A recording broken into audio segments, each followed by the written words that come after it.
Hi everybody. In this lesson I'm going to be doing an analysis of a song. I'm going to be looking at literary devices and going to be looking at meaning here. This is to help you out with your upcoming assignment.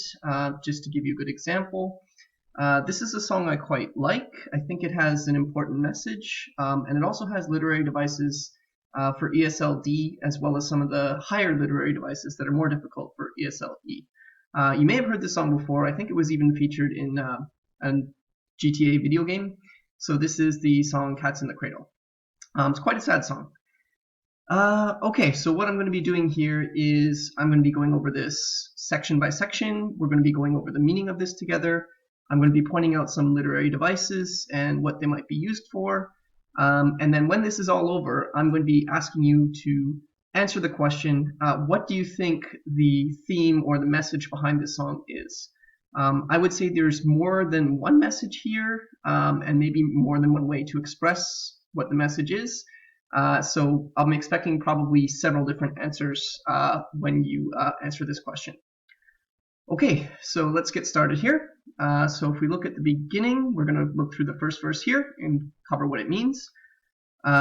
So you can see that this is about a father, and he's a new father, and he has a son, and this song is going to be about their relationship.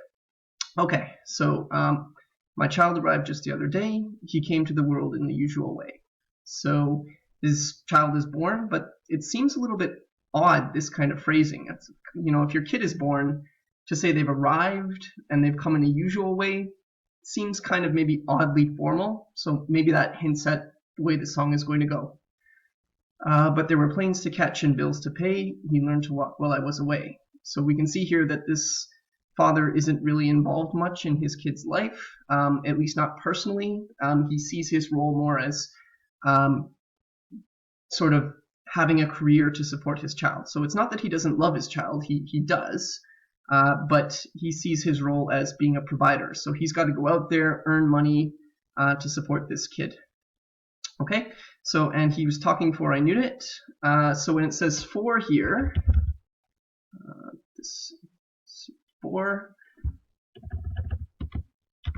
we'll see this in songs sometimes. So in this case, this means before. So it's just short form for before. So the song flows a little better.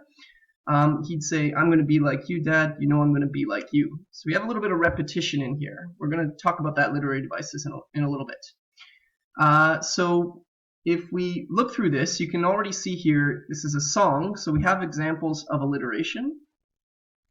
So there we have some alliteration, 3 W sounds to start some words there. So we have alliteration. Right, and it's a song, so it helps the lyrics flow better, gives them more of a poetic kind of sound, adds maybe a little bit of emphasis, but in this case, I don't know if there's really for emphasis, probably just to help it flow a little bit better. Okay, so here we can see this child was just born, and the father is sort of off earning money to support the child, but doesn't really have much to do in the child with his life personally, but the child still obviously loves his father too and respects him, and he wants to be like him. So we're going to see that that's kind of repeated throughout the song. Okay, so here we have the chorus. So this part is repeated many times throughout the song, and there's a lot going on here, as well as some high-level stuff. So if we look at this, we have cats in the cradle, little boy blue, man in the moon. So these are all symbols. Symbols. Okay, so these are symbols of childhood.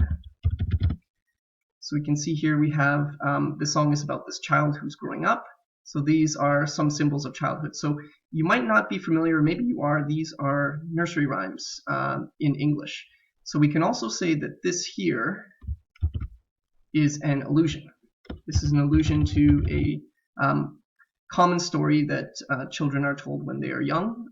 It's an English story, so again, this is an old song, so people who lived, a few years back, probably most people have heard this story. So we have a whole bunch of symbols of childhood here. We have an allusion. And we also have, I want to explain this one a little bit because you may or may not be familiar with this term, silver spoon. So let me place that there. So silver spoon. So this is from an expression in English. when you're learning English, expressions are sometimes the most difficult part. So you could say there's an expression to be born with a silver spoon in your mouth. So this expression means basically to be born into a wealthy family. The whole idea of silver represents wealth, and the idea of a spoon. So you give a baby food on a spoon, the baby doesn't have to do anything, the food just comes to the baby. So it's basically saying you've been born into a situation of wealth and you have everything given to you. So if you're born with a silver spoon in your mouth, you're really lucky. You have everything you need to live a good life.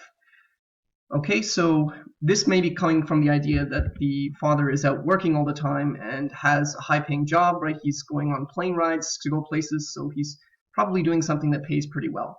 So again, he's providing for the child while not actually being there for him in his life.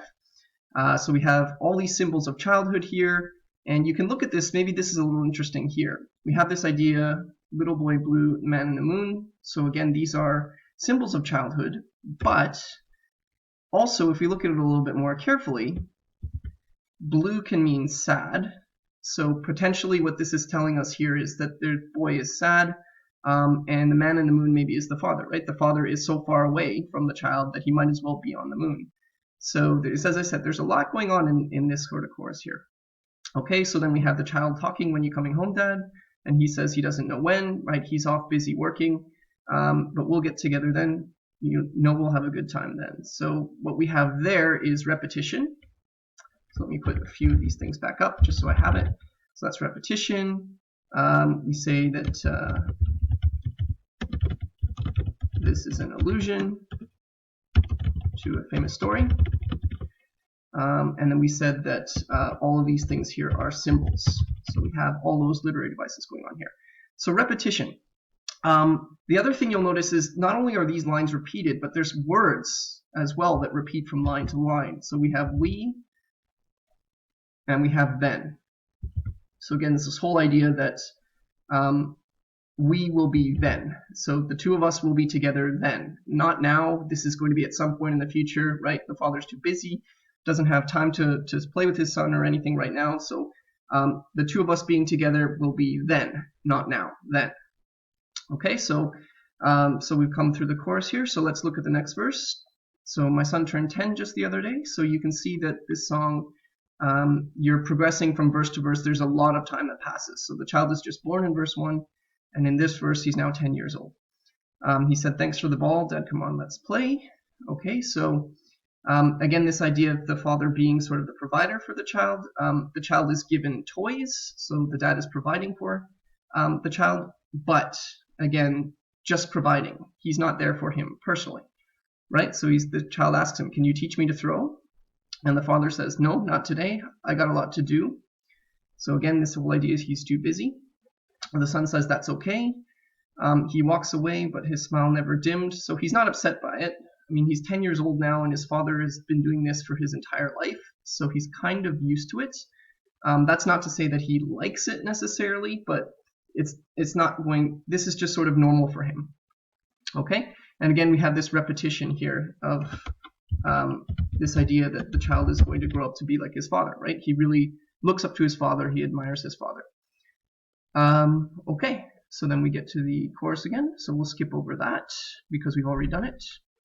And we get to the next verse here. So this is where we get we'll talk about irony in a little bit, but this is where we start to get into role reversals, because now the son is older.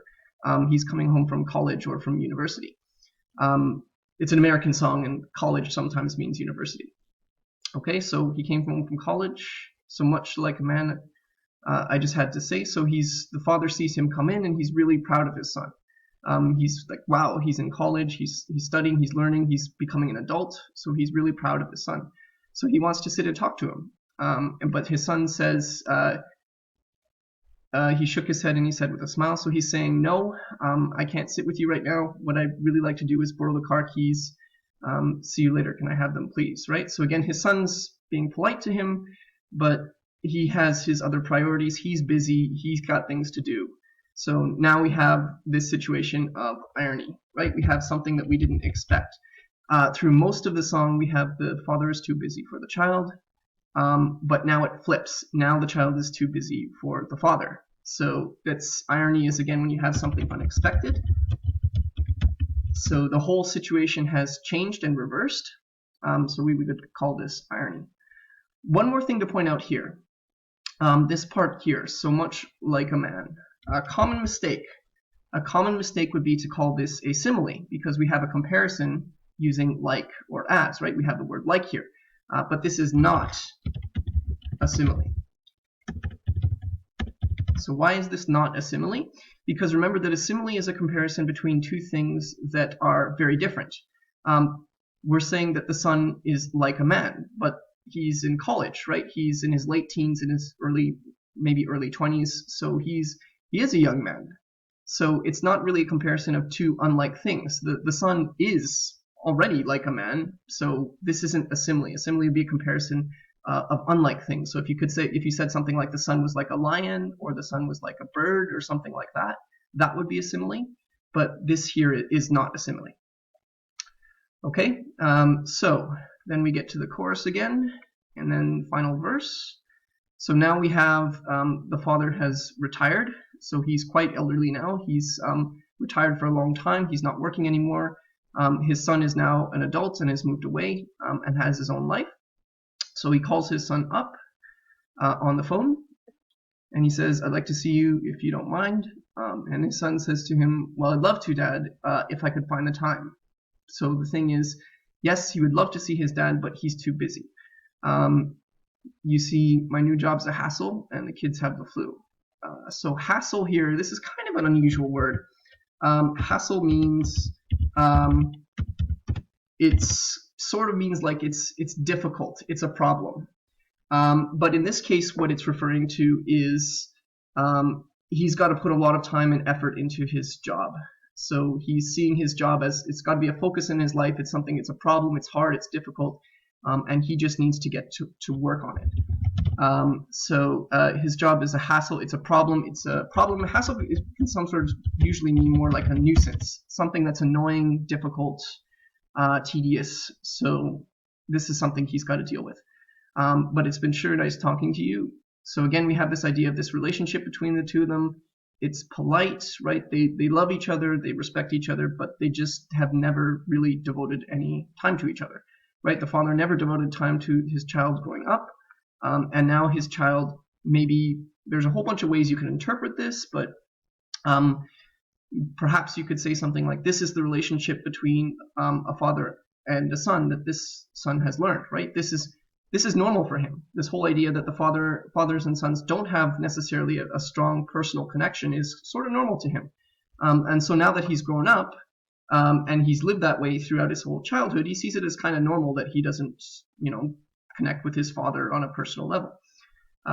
So then we have here, as I hung up the phone, it occurred to me he'd grown up just like me. So he realizes that his son has become like he has, in that he's so busy with his job and his life that he doesn't have time for his father now. And so what we have here at the end is a little bit of hyperbole, right? My boy was just like me. Well, obviously he's not just like him. There's going to be some differences between them, but it's emphasizing the point that they both now are too busy for each other. And then we have the chorus repeat. And there's one more thing that I missed here, so in my notes, so I'm going to go back here and find it and say it quickly. Where are we here? His smile never dimmed. It said, "I'm going to be like him." So his smile is saying, I'm going to be like him. Well, obviously his smile is not saying that. So this is personification. We're saying that the smile is like a person. It's able to talk. It's able to say something. But the smile is not actually saying that, right? So that's everything I wanted to cover for this song. So again, you're going to see this in the assignment note, but what I'm going to be asking you to do is to answer the question in just a couple sentences, maybe 4 sentences or so. What do you think the theme or the message of this song is? What is it that this song is trying to tell us? So I recommend you go and read through the song in full, and then see if you can come up what you think the message is, and just explain it a little bit. Okay, that's all. Thank you for listening.